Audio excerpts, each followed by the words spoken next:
Hello, kumusta kayo mga friendship? Happy New Year! Maligayang bagong taon sa inyong lahat. At kami, eto, 12:30, lalabas na kami ng bahay at kami pupunta sa Jinja or yung parang chapel or yan tawag sa kanila dito. So, every yearly pumupunta kami dito, kaming mag-aama, kaya ayan, naglalakad lang kami guys, papunta doon.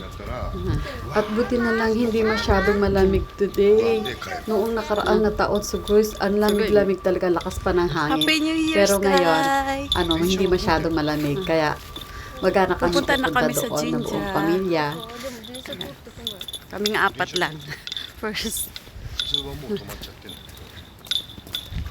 At pagdating namin dito, medyo mahaba na ang pila guys. Nasa 30 to 40 minutes na ang waiting namin kasi medyo mahaba na at marami ng tao.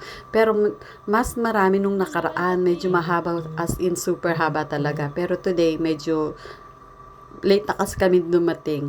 Kaya para sa akin, sakto na rin yung 30 to 40 minutes ang waiting. Kaya ayan si Sean at saka si Amy, naghihintay na rin. Buti na lang tahimik din sila. At wala masyadong bata ngayon.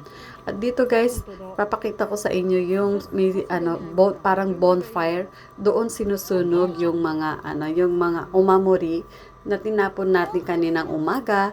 Doon nila sinasabay na sunugin. At dito guys, nagbibigay na si Papa ng mga barya-barya. Kasi pag nagpipray kami dito, naglalagay kami ng barya or nagtatapon guys. Ayan, dyan nila nilalagay lahat ng mga tinapon natin kaninang umaga na omamori. Omamori o yung tinatawag na lucky charm nila.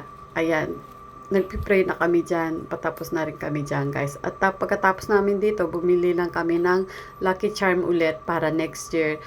Ngayong bagong taon, maganda ang pasok sa ating pamilya at saka ligtas ang ating pamilya at ang kalusugan natin.